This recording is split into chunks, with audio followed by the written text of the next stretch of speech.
En esta primera disertación, Ramiro Mitre nos contará sobre verdaderos y falsos en autismo. Continuamente, desde la televisión, las redes sociales y otros medios de comunicación, recibimos información sobre autismo que muchas veces no es del todo cierta y que en gran medida ayudan a perpetuar algunos prejuicios. Esta instancia busca aclarar ideas y conceptos, brindando información científica actualizada. Ramiro Mitre es profesor y licenciado en Psicología por la Universidad Abierta Interamericana y magíster en Trastorno del Espectro Autista por la Universidad San Jorge de Zaragoza, España. Se desempeña como capacitador, supervisor y coordinador de equipos terapéuticos. Su pasión y compromiso lo han llevado a ser director ejecutivo de Neurodiversidad ONG y miembro del consejo directivo de Sustain Our Abilities, dos organizaciones sin fines de lucro que trabajan en pos de la divulgación y el respeto por los derechos de las personas con discapacidad en todo el mundo. Ha recibido cantidad de premios, becas y distinciones. Cuenta con más de 13 años de experiencia profesional clínica y en investigación, con disertaciones, capítulos de libros, ponencias académicas, certificaciones y cursos de posgrado en Argentina, Canadá, Chile, España, Estados Unidos, Inglaterra y Uruguay. Es una alegría enorme escucharte siempre, Ramiro, lo hacemos con muchísima atención.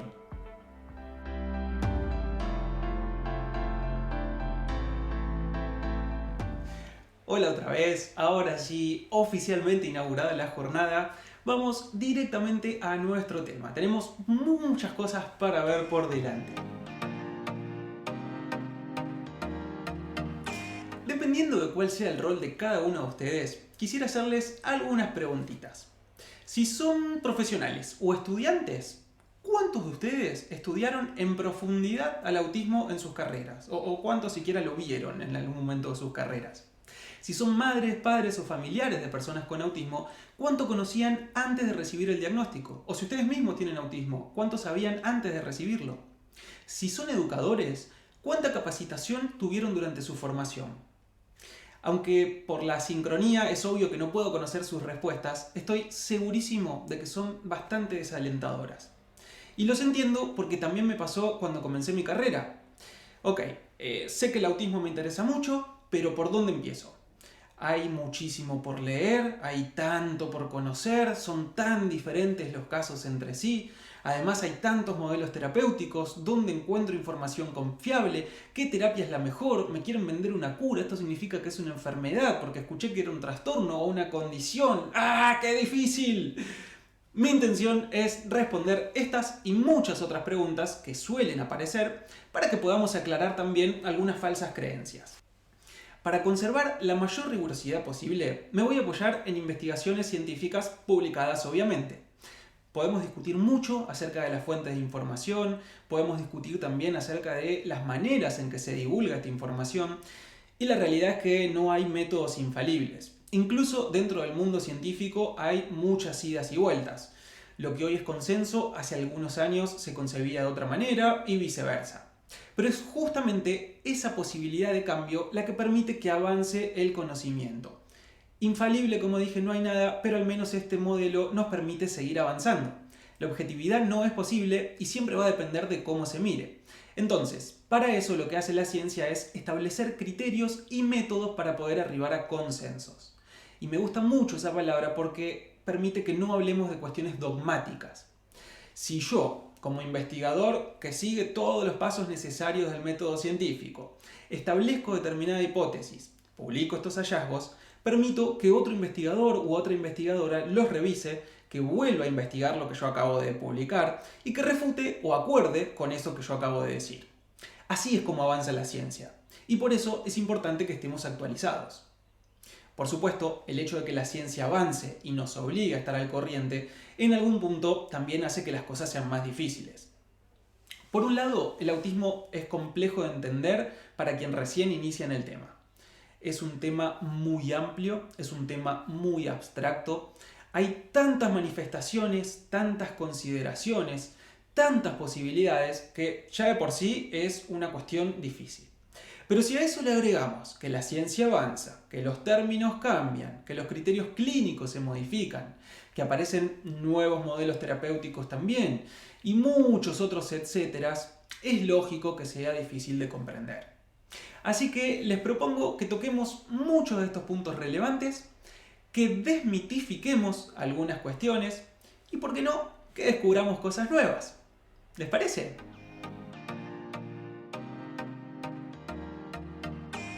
La primera premisa que vamos a abordar, y una de las más candentes, sobre todo para aquellas personas que sufren a causa de las connotaciones que tiene la palabra autismo, es si existe o no una cura. Antes de determinar si esta premisa es verdadera o falsa, vamos a hacer algunas distinciones. Para que algo tenga cura, se deben cumplir una serie de condiciones. Para poder hablar de enfermedad, tiene que haber una alteración del estado sano, y por lo menos dos de los siguientes factores: que haya signos y síntomas identificables, que haya alteraciones anatómicas y que haya una causa reconocible. Como en autismo solo se cumple la primera condición, es decir, hay signos de comportamiento identificables, pero no hay alteraciones anatómicas y no hay causas identificadas, no podemos decir que se trate de una enfermedad y por lo tanto tampoco podríamos hablar de cura. Científicamente, el término que se usa es trastorno. Un trastorno es básicamente la descripción de una serie de síntomas, de acciones o de comportamientos. Los trastornos no tienen causa definida y por lo general marca una diferencia respecto a la mayoría de la población. En otras palabras, se basa en un criterio de normalidad. Las características, acciones y comportamientos diferentes a los de la mayoría se consideran anormales. Pero hay una tercera posibilidad, más empática, mucho más positiva y personalmente la que más me gusta. En lugar de enfermedad o trastorno, hablamos de condición.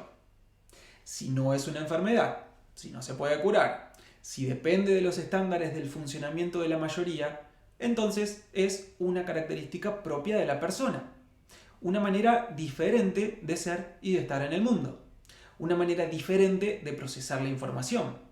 Esto, desde luego, no implica una visión romántica. Por ser minoría, por la connotación, por la falta de información o incluso por las mismas características, el autismo suele implicar desafíos. En todo caso, estamos hablando de los significados de las palabras, es una discusión más semántica y eso no cambia la realidad. Esta tercera posibilidad recién ahora empieza a aparecer en algunos artículos científicos y no está enteramente aceptada por los manuales estadísticos y diagnósticos.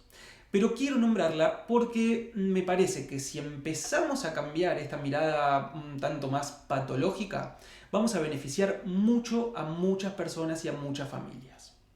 Volviendo a esta idea de que la ciencia avanza, hace muchos años atrás, los primeros esbozos de ciencia consideraban que las alteraciones mentales eran producto de, por ejemplo, posesiones demoníacas. Hace relativamente poco tiempo atrás, en los manuales de psiquiatría, la homosexualidad, la transexualidad eran considerados trastornos y luego se eliminaron de estos manuales.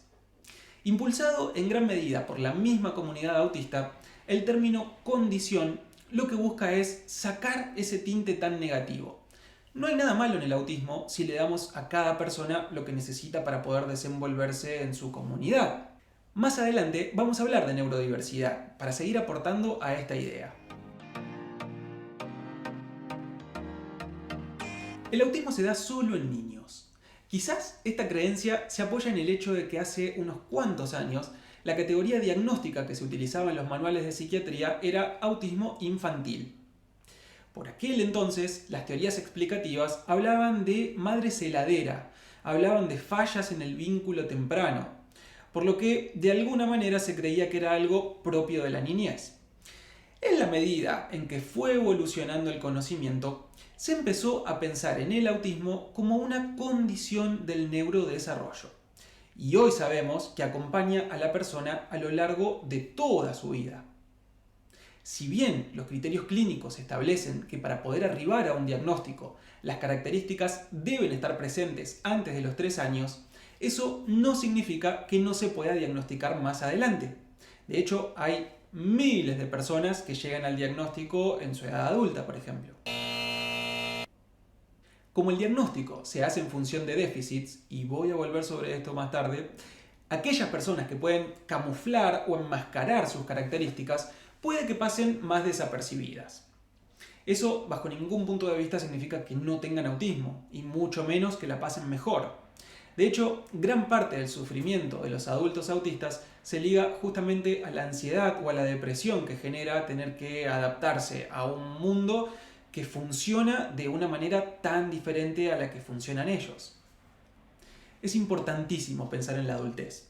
Me encanta que cada vez pensemos más los apoyos, que cada vez haya más terapeutas formados en intervención temprana, que cada vez más escuelas se hagan inclusivas, pero el tiempo corre y corre para todos. Y lo que vemos es que, pasada la mayoría de edad, muchas personas con autismo quedan segregadas. Vemos que no pueden conseguir trabajos, vemos que no hay entornos adaptados a sus características, vemos que les cuesta mucho tener relaciones significativas y creo que es un deber de todos mejorar esta situación. Quizás la mejor alternativa sea que pensemos también al autismo adulto, que escuchemos sus historias, que conozcamos sus necesidades, que consideremos los apoyos que necesitan.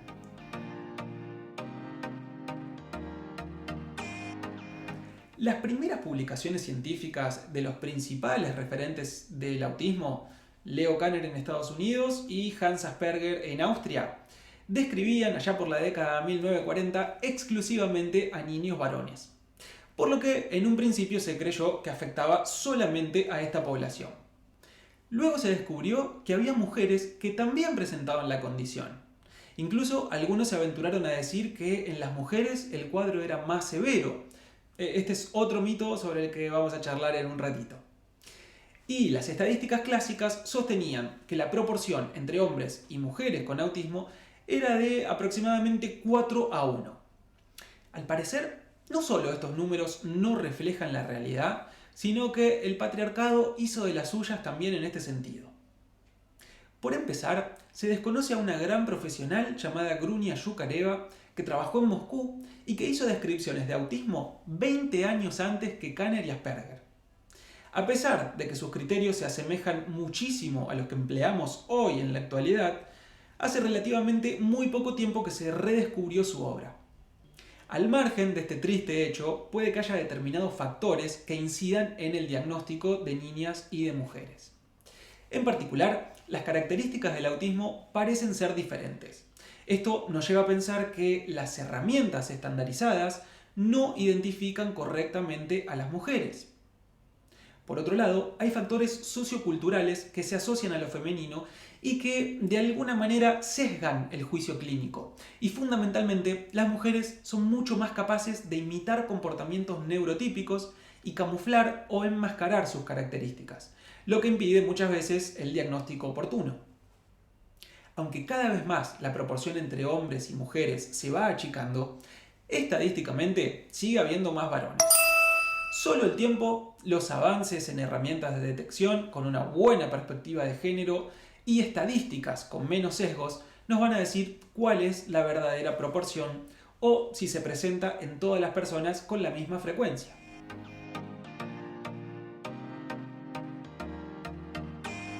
Recién les dije que el diagnóstico se hace en función de déficits.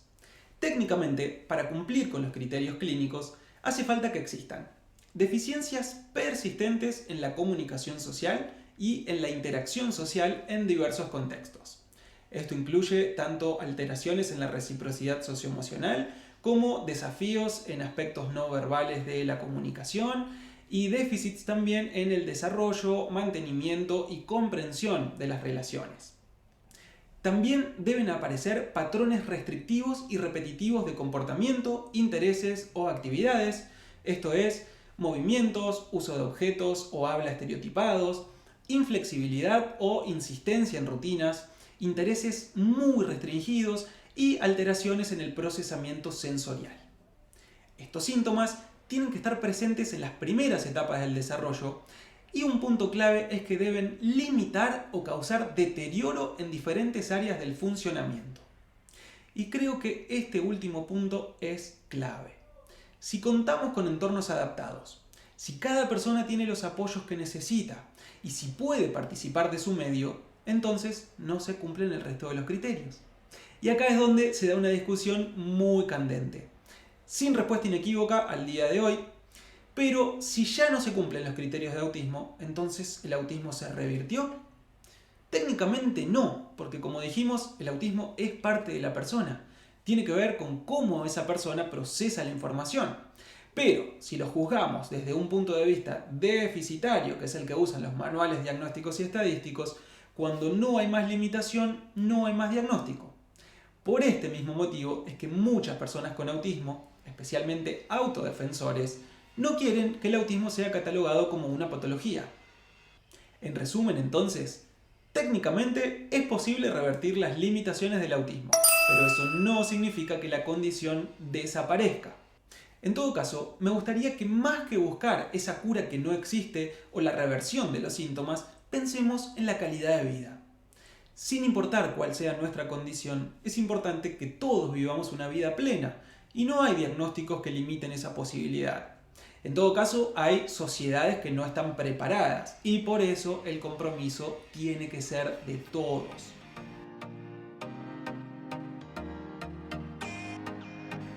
Para poder pensar en esa calidad de vida, todas las personas, autistas o no, necesitamos apoyo. Apoyo da la idea de algo que descansa sobre otra cosa. En algunos casos son personas, en otros son modificaciones ambientales, en otros son intervenciones. Pero lo que tienen en común es que ayudan a conseguir algo o favorecen el desarrollo de algo. La escuela, por ejemplo, fue creada como un apoyo para aprender habilidades y destrezas para la vida. La amistad, en muchos casos, juega un rol como apoyo emocional para poder afrontar situaciones difíciles, para poder afrontar momentos dolorosos o incluso para compartir alegrías. Una señal de tránsito es información para poder circular con mayor seguridad. Y así podemos seguir enumerando cientos de miles de apoyos. Como los apoyos con los que contamos la mayoría de las personas neurotípicas no siempre son útiles para las personas con autismo, muchos de ellos suelen requerir ayuda extra para desempeñarse en su vida diaria. Y esto es lo que lleva a pensar que las personas con autismo necesitan ayuda. En realidad la ayuda la necesitamos todos. Pero estos apoyos específicos dieron lugar a que a lo largo del tiempo aparezcan miles de tratamientos. Y cuando digo miles lo hago de manera literal. Hay revisiones científicas que los enumeran de hecho. Ahora, de esos miles de tratamientos, ¿cómo saber cuál elegir? ¿Y cómo? Lamento no darles una respuesta fácil. Primero, porque el autismo es muy heterogéneo y también lo son las necesidades de cada persona, entonces no hay una única respuesta. Por otro lado, el hecho de que alguien diga que su tratamiento es exitoso no alcanza para que lo sea. Y una buena noticia es que hay grupos de científicos que se dedican a testear, o mejor dicho, a revisar la evidencia científica que tienen los diferentes tratamientos. De miles que existen, en la actualidad solo 28 técnicas o tipos de intervenciones tienen evidencia. Obviamente podríamos hablar muchísimo sobre prácticas basadas en evidencia y les prometo en breve dedicarnos exclusivamente a esto, pero por ahora, para esta jornada de controversias, nos alcanza con saber que conviene utilizar procedimientos o programas que fueron cuidadosamente diseñados, que se pusieron a prueba, que evaluaron sus resultados y que si bien no todos aplican para todos los casos, siempre van a ser más efectivos que los tratamientos que no tienen evidencia o, peor aún, que las promesas milagrosas.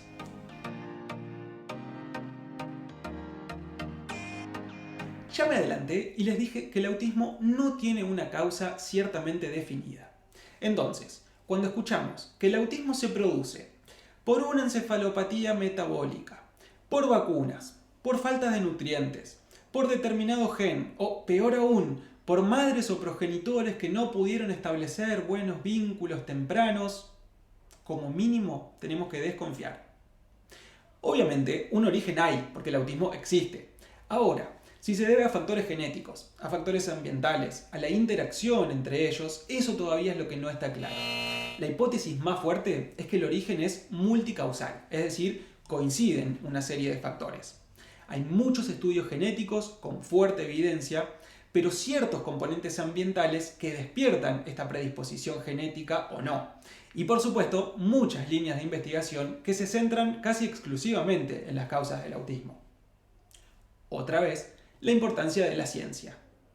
Si no estudiamos en profundidad, si no testeamos nuestras hipótesis, si no consensuamos lo que comprendemos, podemos hacer mucho daño. No saben la cantidad de mamás, de papás que he conocido que se culparon, que fueron culpabilizados por colegas, y lo peor es que lo único que se generó en todo fue dolor.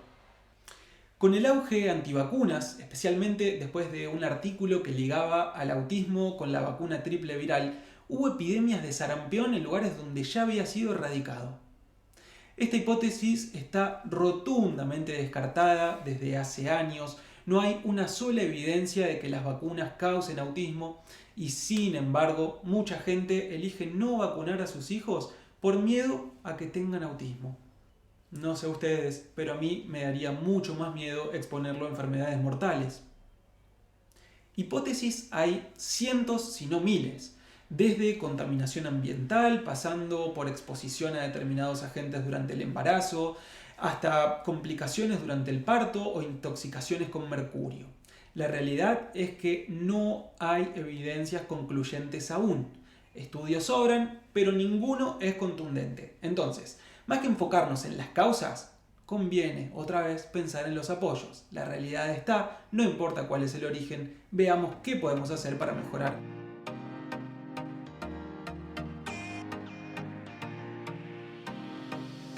En este punto vamos a entrar más en consideraciones personales que en datos científicos, pero me parece que esta es una discusión muy necesaria. Se escucha muchas veces que los diagnósticos no se deben dar en la infancia. Hay incluso movimientos en contra de la patologización infantil y muchos profesionales que se niegan a dar diagnósticos para no estigmatizar a estas personitas. Por supuesto, creo que ningún diagnóstico debería ser una sentencia y mucho menos debería estigmatizar. Pero si esto sucede, no es precisamente a causa del diagnóstico en sí, a causa de la etiqueta. Un diagnóstico, de hecho, es la puerta hacia la búsqueda de apoyos, hacia intervenciones que mejoren la calidad de vida, hacia información que mejore las relaciones y la vida en comunidad. Entiendo perfectamente el punto de los colegas que creen otra cosa, pero me parece que en todo caso lo que tenemos que cambiar es la mirada que se tiene del autismo o de la salud mental en general. A casi nadie le da vergüenza contar que pasó por una cirugía de apéndice o que tuvo anginas y que el médico le recetó antibióticos. Sin embargo, los trastornos mentales siguen teniendo una carga negativa tremenda. Y justamente ese es el hecho que estigmatiza. El autismo está. Si nos duele, si no nos gusta, si nos causa malestar, esa es otra discusión y no va a cambiar la realidad. Pero sí puede cambiar la realidad un diagnóstico a tiempo, una buena planificación de apoyos, una adaptación del contexto. Y eso es imposible de lograr sin el diagnóstico. Mientras buscamos cambiar la mirada, mientras buscamos que se le pierda el miedo a la palabra autismo para que deje de ser un estigma, solo voy a dar una recomendación a mis colegas y a todas las personas que realicen diagnósticos. Y es que lo piensen como una oportunidad de empoderar a la persona o de empoderar a la familia. No nos sirve de nada quedarnos solo con la etiqueta. Eso no cambia las cosas. Pero sí acercar información y desde el lado de la familia pedirla. Eso es lo que verdaderamente importa y lo que sirve y lo que marca diferencias.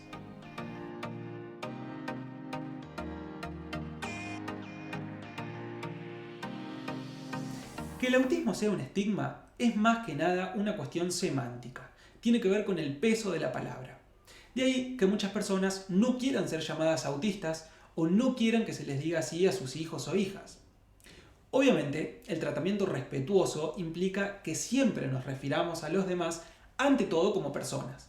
Y por eso muchos defienden la idea de hablar en términos de persona con autismo en lugar de autista.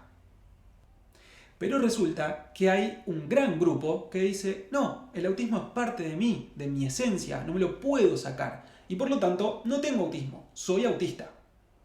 Creo que ambas posturas son válidas, especialmente cuando vienen de la propia persona y establecen en gran medida su identidad. y personalmente me inclino más hacia el ser autista que hacia el tener autismo. Ahora, cualquiera que use la palabra autista como insulto o con una connotación peyorativa claramente no entendió nada. Y me parece también que ese es el origen de tanto sufrimiento. Si mi oftalmólogo me dice tenés miopía o sos miope, no me cambia lo más mínimo. Yo lo único que quiero son estos lentes. Ahora, cuando mis compañeros se burlaban de mí en la primaria por los lentes, importaba muy poco cómo me llamaban. En autismo es lo mismo. Antes de llamarle persona autista o persona con autismo, lo primordial es el respeto. Entonces, en lo posible, llámale por su nombre. Y si necesitamos referirnos a su condición, averigüemos cómo se siente más cómodo o cómoda o qué piensa su familia al respecto. Y fundamentalmente, busquemos que autista deje de tener esa carga tan negativa, que no se use como calificativo y muchísimo menos como insulto. Si esa connotación cambia, va a dar exactamente igual hablar de persona autista o persona con autismo.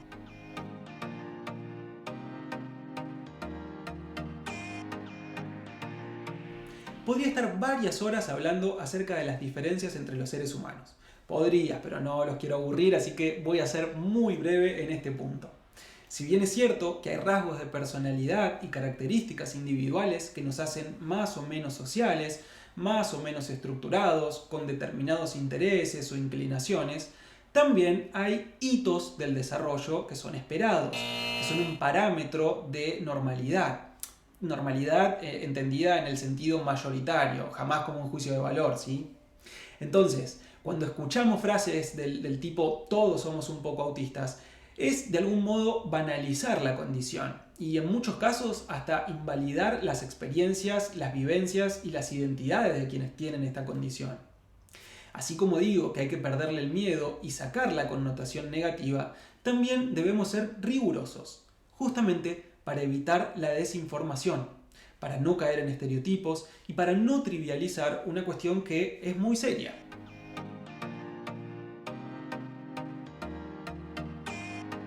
Voy a repetir algunas frases que escuché a lo largo de mi carrera, desde ya sin la mínima intención de juzgar, pero para que aclaremos algunas falsas creencias. Mi hija no tiene autismo, tiene TGD. Mi alumnito tiene autismo pero es un grado leve. ¿Este chiquito es autista o Asperger?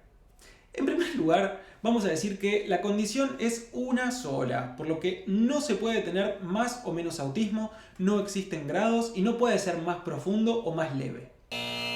Cuando empecé a trabajar en autismo, allá por el siglo pasado, la etiqueta diagnóstica era trastornos generalizados del desarrollo. Y dentro de esta categoría había 5 subcategorías: trastorno autista, síndrome de Asperger, síndrome de Rett, trastorno desintegrativo infantil y TGD no especificado. El cambio de etiquetas diagnósticas muchas veces confunde. Y si ya de por sí es complejo entender de qué se trata, obvio que esto no ayuda en lo más mínimo. Vamos a partir de la base de que todas estas categorías que mencioné hoy se comprenden como trastorno del espectro del autismo, con énfasis en esa noción de espectro, que hace que cada persona tenga características particulares y diferentes a otros. Lo que comparten todas las personas con autismo, independientemente de su modo de funcionamiento, son esas características que mencionamos antes respecto de la sociocomunicación, de sus manifestaciones conductuales y su procesamiento sensorial. Ahora, cómo se expresa en cada persona varía muchísimo y da lugar a infinitas configuraciones.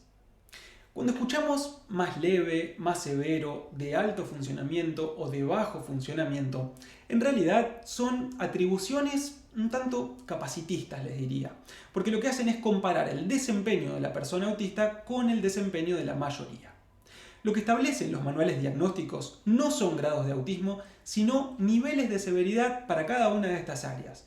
Y creo que en algún punto eso puede llegar a confundir, porque terminamos haciendo juicio de valor sobre el funcionamiento de la persona en lugar de pensar que la intención de esa clasificación es valorar la necesidad o el grado de dependencia de apoyos que necesita la persona. Sugerencia entonces. Primero, no tiene ningún sentido comparar. Todos somos únicos, irrepetibles e igualmente valiosos. Y si vamos a considerar la clasificación, que sea para planificar apoyos y jamás para juzgar a otra persona.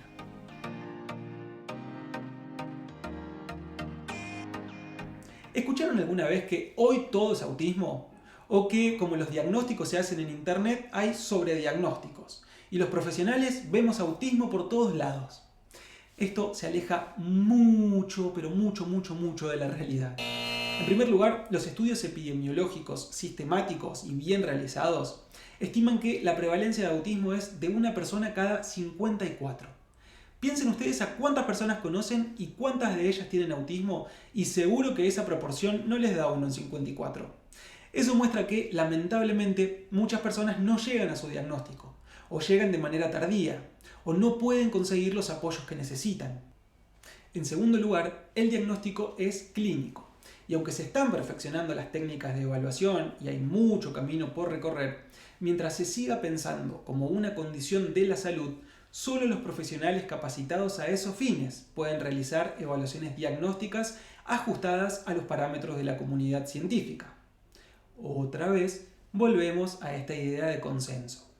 Podemos discutir muchísimo al respecto, podemos incluso hasta pensar mejores maneras, pero por el momento es así como funciona el mundo. Los mal llamados diagnósticos online en realidad hacen referencia a instrumentos de cribaje o de pesquisa. Son tests o cuestionarios que puede completar cualquier persona y cuyo resultado indica si es necesaria o no una consulta con un especialista. Obviamente, algunas de estas pruebas no son confiables, pero hay muchos científicos que crearon instrumentos que son realmente útiles y confiables, tanto para niños como para adultos. Y la mayoría de estas herramientas se caracterizan por la rapidez. Sabemos que las consultas lamentablemente suelen ser costosas y también sabemos que no están al alcance de todo el mundo. Tampoco abundan profesionales certificados para realizar evaluaciones y entonces las pruebas de cribado justamente permiten ahorrar tiempo, porque tienen índices de especificidad y sensibilidad que permiten descartar los casos negativos rápidamente. Si dan un resultado positivo, no significa que la persona necesariamente termine siendo diagnosticada. Pero, como hay características compatibles, se recomienda el juicio clínico de un evaluador experto. El principal motivo por el cual buscamos visibilizar el autismo y poder arribar al diagnóstico tiene que ver con la neuroplasticidad, una habilidad que tiene nuestro sistema nervioso de conectar las neuronas y modular la percepción de los estímulos. En autismo, la plasticidad neuronal tiene algunas variaciones. Por eso es que vemos diferencias en cómo procesan los cerebros. En las primeras fases del desarrollo, el cerebro es mucho más plástico. Piénsenlo como un bloquecito de arcilla que se puede modelar mucho más fácil cuando está húmedo y en la medida que pasa el tiempo se va secando. Obviamente, si intervenimos a tiempo, podemos lograr cambios más significativos y con un impacto mayor en las vidas de esas personas. De hecho, cuando se habla de reversión de síntomas, la mayoría de las veces es porque se implementaron modelos de intervención temprana en estas primeras fases. Otra vez, la importancia del diagnóstico, no por la etiqueta en sí, sino porque lleva a la intervención temprana.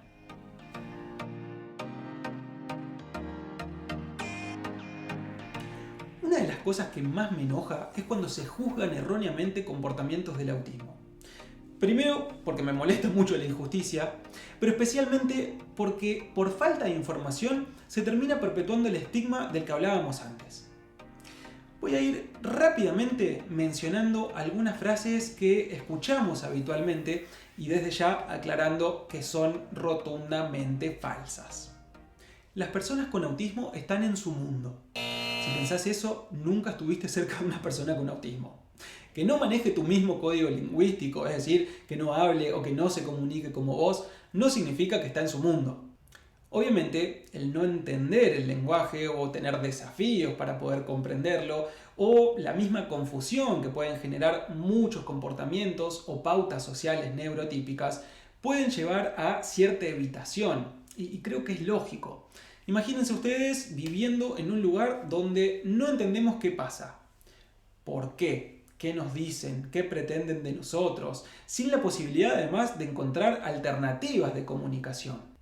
Pero todos estamos en el mismo mundo y si los neurotípicos podemos comprender esto, entonces allanemos el camino. las personas autistas son agresivas. Para que alguien sea considerado agresivo, tiene que haber un patrón sistemático y con intención de hacer daño a otra persona. Desde luego, porque son personas, igual que los neurotípicos, puede que en algún momento una persona autista tenga un comportamiento deliberadamente agresivo, pero no es el común de los casos. Casi siempre, lo que se consideran agresiones son en realidad muestras de comunicación que se alejan mucho de ese componente intencional de daño. Supongamos que un peque con autismo no verbal está en un salón de clases con miles de estímulos que lo sobrecargan y un malestar que ya no soporta. Supongamos que no encuentra la manera de pedir salir del salón o que sí la encuentra pero se le niega porque no es momento y hay que seguir en clases. Y ese peque termina con un meltdown, lo que mal llamamos berrinche o crisis sensorial.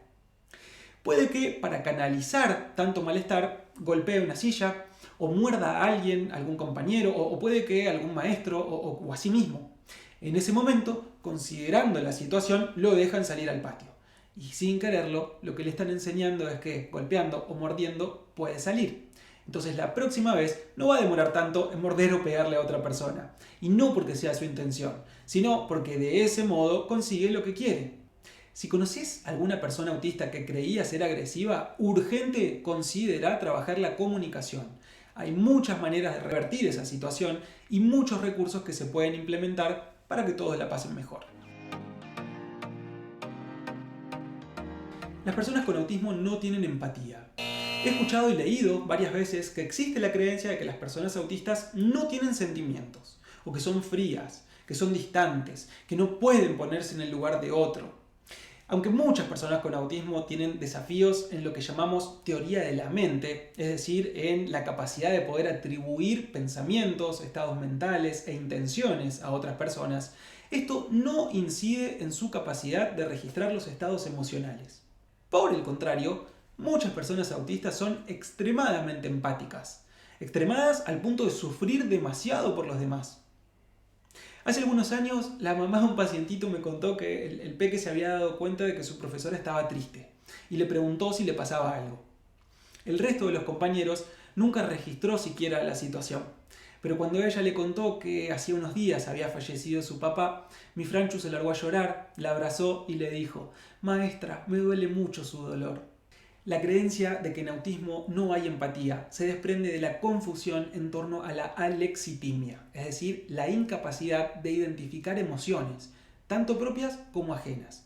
Y aunque hay un porcentaje mayor de alexitimia en autismo que en población neurotípica, no es un rasgo exclusivo del autismo. En todo caso, tanto para quienes hacen clínica como para quienes tienen contacto directo con personas con autismo, lo que conviene siempre es ayudar a reconocer las emociones y sentimientos. ¿Autismo es igual a genialidad o autismo es igual a discapacidad intelectual? Acá no sé muy bien si se trata de una sobregeneralización o, en el caso de la genialidad, de discriminación positiva. Es cierto, está súper documentado y quienes conozcan a varias personas con autismo sabrán bien de qué hablo, que algunos pueden tener una discapacidad intelectual, es decir, inteligencia y capacidad de adaptación menor a la población media.